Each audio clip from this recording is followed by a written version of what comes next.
How's she going? Mike here. Welcome back to Grampie's Workshop and part 2 of building our box joint jig. If you want to see part 1, I'll put a link to that up here in the corner. You can check that out if you would. Anyway, yeah, this box joint jig, I thought this was going to be a quick build, build up a box joint jig and I can start making boxes. But it was taking a long time to make the box joint jig and I didn't want to miss any parts. So I apologize for making this into 2 parts. But anyways, that's what it is. So let's continue and see if we can finish up our box joint jig. So with these slotted holes drilled now in this fence, what I need to do is transfer those holes to this front fence, I guess we'll call it. So I put my adjusting wheels here through the pieces with the nut on the front. Now what I want to do is just tighten these up a little so I can make a mark. Basically what I'm looking at is making a mark on the front here because I have to chisel out a recess for those nuts to sit in. Okay, so on the front here you can see I have an indentation now where that nut is to go. So I'm going to take my chisel again and chisel that out.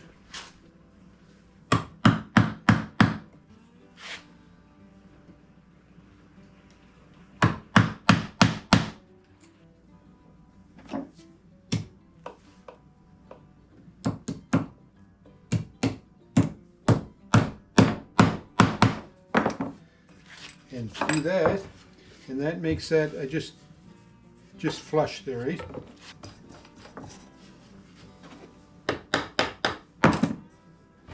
So that works great. However, the problem now is that this is protruding way too far. So these wheels aren't going to work. There's one case where, remember I did that video about I tend to plan out my projects and probably do a little bit overthinking. Well, this one is I come up with this idea, I thought, hey, this is the answer, but it's not working great.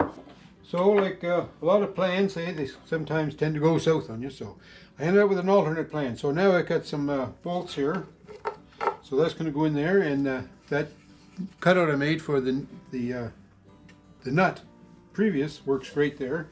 So that's going to go on there, that's going to go on here. I put my washer there, and then all I have is wing nuts, so I'm going to use the wing nut on there.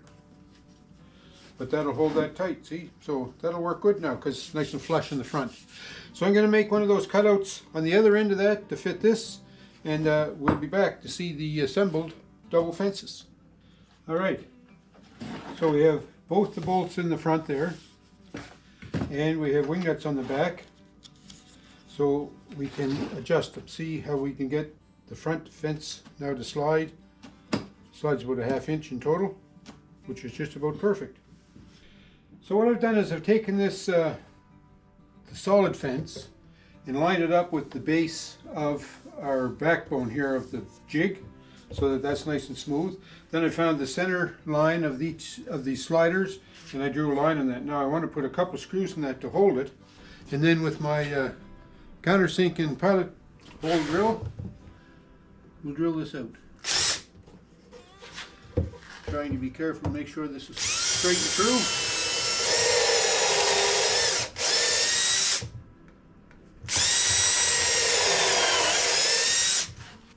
I'm using 1 3/4 screws on this, by the way, to hold these together.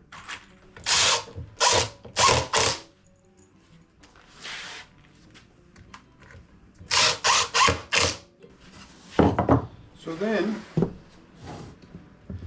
we can take our front movable fence now and stick that on there.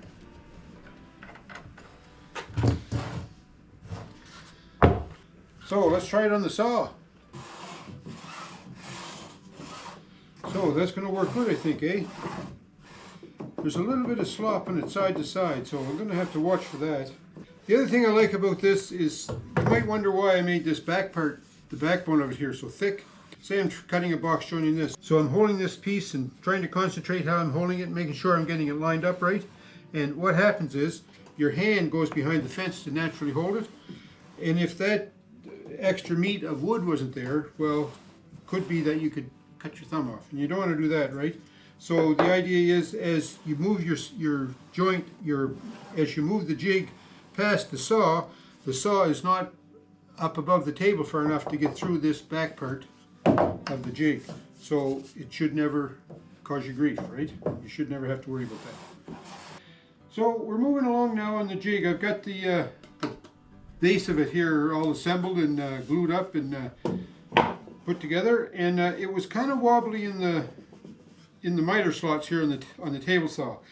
What I found was when I was ripping this back part here, my fence was not perfectly aligned, so it made a little bit of a misalignment on it. So what I did to try to accommodate that is I put some masking tape on the two sliders. So that took a lot of the slop out of it. So it's kind of sticky moving back and forth now, but I think, you know, if we take our time, it'll be all right. It'll work good. Before I go any further with this, there's one other little feature that I want to put in this. Is right now I have my dado stack set up here. It's about almost 3/4 of an inch. As I cut that, it's going to be cutting, of course, a notch in this front plane face, and also in this back one. But if I want to cut different thicknesses of fingers, then I won't have good backer pieces on here to back up the cut. I have a piece here of stock. It's just, I think it's 3/8 of an inch. I want to add that to the front here to be like a sacrificial piece. So as I make my cut, this will be the backer for the piece that I'm cutting my box joints in. This will be the backer piece for it, so that it minimize the tear of it. Can't talk today. And also, this is going to be disposable. Like as this wears out, I'll just get another one.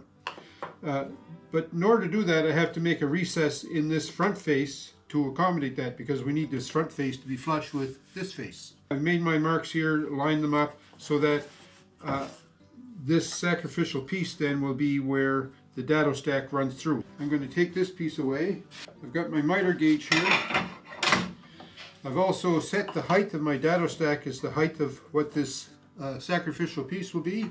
So now what I want to do is plow out this area to make a dado to receive this part, so that I can exchange these when this one wears out.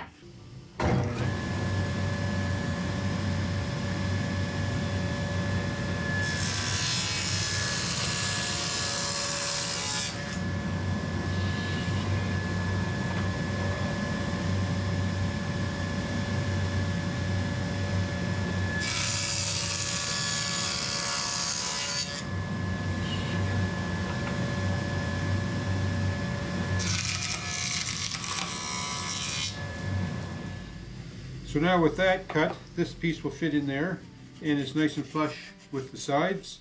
So now that, I'll put a screw in here to hold this in place. Okay, it's getting serious now. I have my movable front fence clamped on the jig.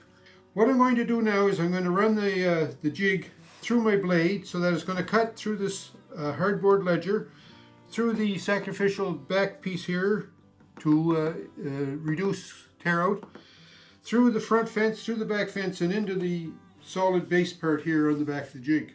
After that, then we have to figure out what the spacing is going to be, because I need to put a spacer block on here too to make the finger joints.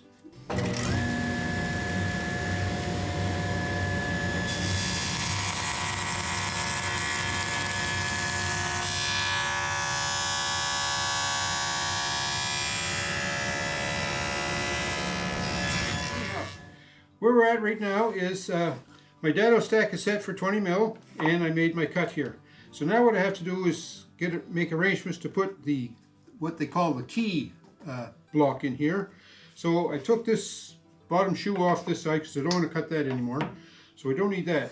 But what I need to do is I have this stock here. This is going to be the key, and this is a piece of mahogany. So I took some time and ripped this to make it the exact same width as the dado stack, so that it'll fit in that first cut I made there nice and snug. We want it to be snug.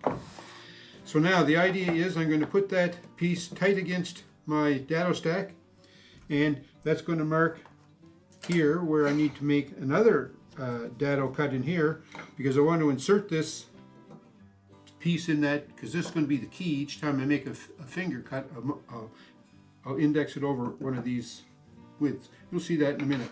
Hard to explain. So what we have to do is figure out where we're going to make that cut. what I need to do is move this front fence to the left so I can cut a dado in here. So that's why it's good to have the movable fence. What I'm doing here is, this little key here is representing the first cut. So put this under here to support that edge, just like so. Then I'll put that piece up there, and now this is the width of the dado that I want to cut. So put that tight against the stack, the dado stack, and then we're going to clamp this fence in position here. I think I'm ready to make another cut. So I'm going to take this stack away. I'm going to run the saw now and just cut a dado cut right here. Then we can put this sole back on the front fence and secure the key in place.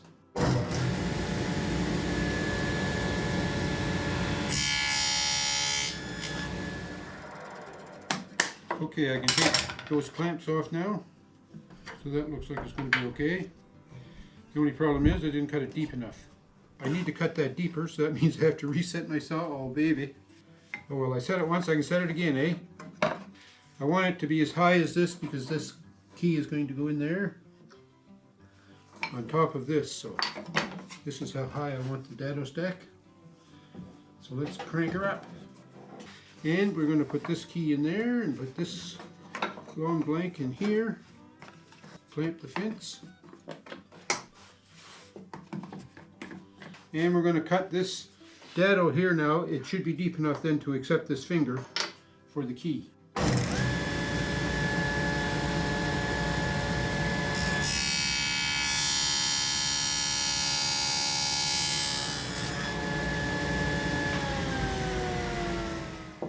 So now we can take the clamps off there. So now this key should fit right in here.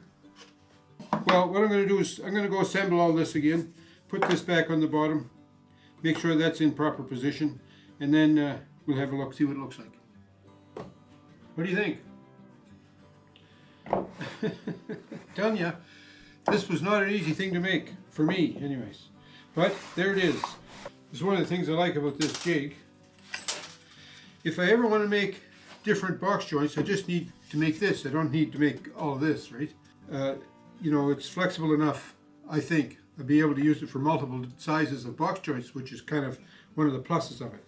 Okay, the other thing about this being adjustable now, if I ever change this front fence, it'll be easy to line it up and readjust it. The infamous box joint jig. Took a lot longer to make this than what I thought. I apologize for that. But, you know, I think this jig is going to work well with this adjustable fence here. It's going to make it really, really flexible for making different size box joints at different times in future projects. And speaking of future projects, stay tuned for when I make some boxes to put up on my shelf behind me here, and I'll actually use this box joint jig and demonstrate how to set it up, how to make your box joints, how to put them together. So thanks for watching, appreciate it. Let me know in the comments what you think of my box joint jig, and thumbs up beyond the videos, don't forget to do that. Christmas is not far away, so I hope you're being good. Take care and have a great week. We'll talk to you.